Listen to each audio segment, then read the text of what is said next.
E continuamos com o professor Oswaldo Murahara. Professor, agora a gente vai falar sobre prosperidade. Fala pra gente que tipo de prosperidade a filosofia Kodiak ajuda o ser humano a encontrar. Prosperidade é como ar. Todos nós vivemos dentro desse ar, clima de riqueza. Deste universo. Mas poucas pessoas conhecem as leis, os mecanismos que regem este mundo da abundância ou da prosperidade. Por exemplo, se eu digo, sou rico, eu preciso saber o que é riqueza, qual é o caminho, quais os pensamentos e para quê, né? Para que riqueza? Como é que nós vamos atrair aquilo que nós queremos? Tem que ter um fundamento, né? Sim. As leis mentais que atraem a riqueza. Isso nós precisamos divulgar, popularizar isso. Sim. Quais são as leis mentais que atraem a riqueza, professor? A mais simples, ou mais importante, bem objetiva, é semelhantes se atraem. Verdade. Pessoas parecidas se ajuntam, com certeza. Tem um grupo de jovens. Quem gosta de futebol, com certeza reúne com esse grupo. E os semelhantes se atraem. Se tem uma pessoa que gosta de pescaria, com certeza, pessoas que gostam da pesca, desse esporte, começam a se reunir. Aí se diz semelhante se atrai. Não é que é igual. Por exemplo, a panela tem a panela e a tampa. Não é que a tampa vai atrair só a tampa. A panela e a tampa servem e são semelhantes. É útil nesse sentido. Sim. O meio em que a pessoa vive faz a diferença, professor? Sim. Pode ver que as pessoas que vivem no meio, né? Por exemplo, se eu estou no oceano, mesmo que eu tenha a mente tranquila, mesmo que eu esteja sossegado, bem aparelhado, mas se as ondas se mexem, a pessoa recebe a interferência. Então essas ondas do mar seriam o meio ambiente. Agora, mesmo vivendo nesse meio ambiente, há alguns que escapam disso, talvez mergulhando profundo, Sim. ou tem condições de nadar, etc. Mas o fundamental é, se você vive num ambiente de natureza que não é favorável, é não ir a estes locais. Por exemplo, tufões, maremotos, terremotos, é você não chegar perto, é você desviar. Você às vezes pega um ônibus, um carro que vai, ônibus que comete acidentes, né? Alguns vão lá, ou aviões, né? Algumas pessoas, no último momento, algo não deixa participar dessa atividade do voo. E isso a gente vê constantemente, né? Agora, o que impede você de não entrar? É a sintonia, uma onda mental, aquilo que você acumulou dentro de você, aquilo que você carrega dentro de você em pensamentos, é isso que leva você para encontro de algo negativo, positivo, ou a morte, ou escapa desse acidente. O universo também envia mensagens para essas pessoas? Sim, o universo, né, é como uma metralhadora de pensamentos, de ondas mentais. Nós vivemos no meio das ondas mentais, com certeza. Com certeza, né, professor? Agora, professor, para as pessoas miseráveis, que estão assim num estado deplorável, que é inerente ao ser humano, como mudar desse princípio? A partir do momento que a pessoa quer, ela já consegue trazer modificações para a sua vida? Bom, primeiro, mesmo estando nesse ambiente, nesse mundo miserável, né, é entender que há saída também. Sim. Se pensar, não tem mais saída, que esse mundo não tem mais jeito, então é só afastar desse mundo. Mas afastar como? Com a morte, com fugas. Então nós vamos ter que entender que a vida da pessoa, na realidade, é projeção de aquilo que você acredita. Isto é, na prática, é começar a fazer algo que você possa sair dessa situação. Qualquer coisa, por pequeno que seja, começar. Se você tem um quintal, que tal começar a plantar alguma coisa? Claro. Né? Você vai colher algo. Sim. A questão é plantar algo, ser útil para alguém. Por exemplo, uma pessoa está desempregada, sem emprego. Aí alguém disse, por que você não vai fazer isto de uma forma de contribuição? Ah, mas contribuir sem ganhar nada? Sim, dá e receberá. Se você joga sementes, recebe. Ele era carpinteiro. Pegou o martelo, serrote e saiu. E foi consertar a porteira de uma casa. Aí o senhor disse, ei, para de mexer aí. Né? Aí ele disse, não, estou consertando para você. Ah, de graça? Sim.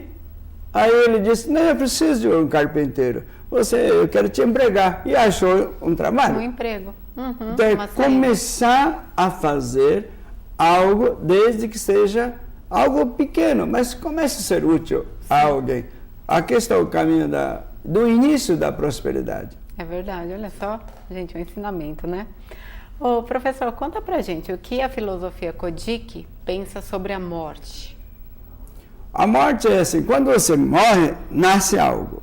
Quando você morre, por exemplo, na história dos deuses do Kojiki, o nome dos deuses mostra a função dos deuses, qual o trabalho deles. Então, cada deus tem um nome que ele age, que ele tem sua atividade, então foi dando o nome.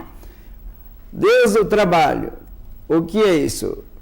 Deus que começa, quando ele morre, nasce outras coisas. O que, por exemplo, professor? Por exemplo, na mitologia diz assim, um deus morreu. Com a morte, nasceu ilhas, nasceram mais deuses. Né?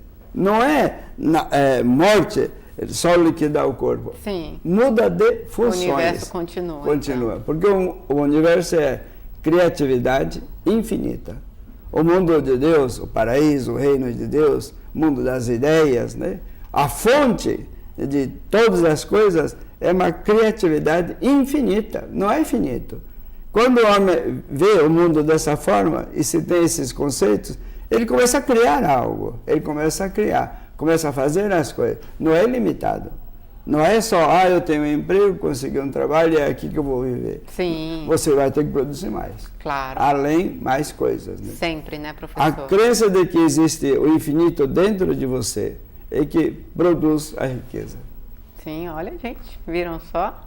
Professor, explica pra gente por que os japoneses entregam alimentos para as pessoas depois que morrem. Ah, sim. Ali, né, não é que o morto, a alma, venha alimentar, porque ele não tem boca para comer, é impossível. Não tem nem corpo, então não é impossível. Mas o que eles alimentam é a vibração que a pessoa ofereceu.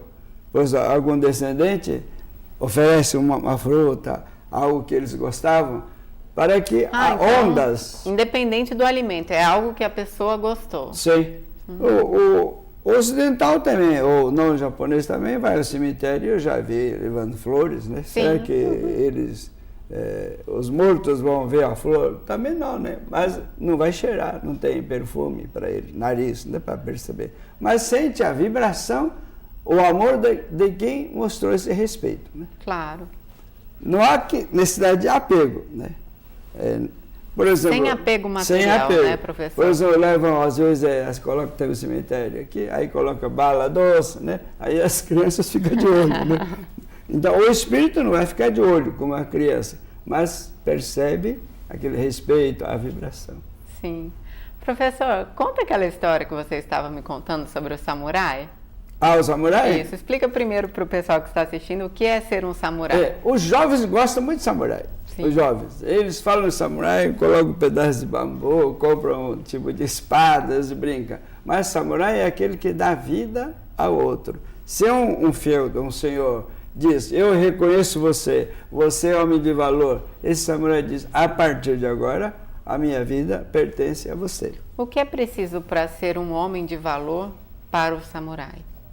Primeiro, desapego.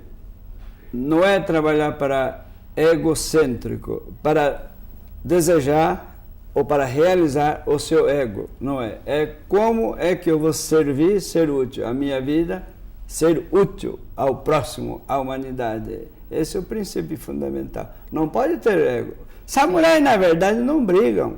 Eles não lutam entre eles. O princípio é assim, quando dois samurais entram em duelos, não é como um filme de cowboy que pega o trinco, né, e atira. Não é bem assim. Como primeiro, eles olham um para o outro. Olha, abaixa a cabeça. Em sinal de respeito. Sim. Vamos começar a luta, então. Aí eles seguram. E olham um para o outro. Olham um para o outro. Se ele percebe, eu vou ganhar, ele pensa, por quê? Arrancar a espada se eu já ganhei? Aí, mas se eu perder? Já que vou perder, por que tirar a espada? Mas não, talvez a gente empate. Mas se vamos empatar, para que arrancar? Já sei. Isso, só para esse que segura a espada, só para concentrar. Aí depois só para concentração. Eles não chegam nem a duelar. O duelo mesmo é quando vive o caminho da espada. Eles não brigam para brigar, matar outro. É o caminho da espada, né? Existe um filme famoso entre os japoneses, né? De duas espadachins, Miyamoto Musashi e outro Sasaki Kojiro. Um que tem uma espada de quase 1,5 metro. Acho que os jovens aí sabem. Qual o nome, né, do filme mesmo? Esse aqui é o filme de Miyamoto Musashi. Miyamoto Musashi. É o samurai mais famoso, né? E Sasaki Kojiro. Um usava a espada comprida e a outra duas espadas. E no duelo mesmo usou uma espada de madeira. Pegou a madeira e raspou. Estava de barca, né? Embarcação. Pegou o remo, raspou, fez a espada e começou o duelo. Então, como foi a luta? O de espada grande, precisava de pegar a espada, fazer esse movimento e descer, né?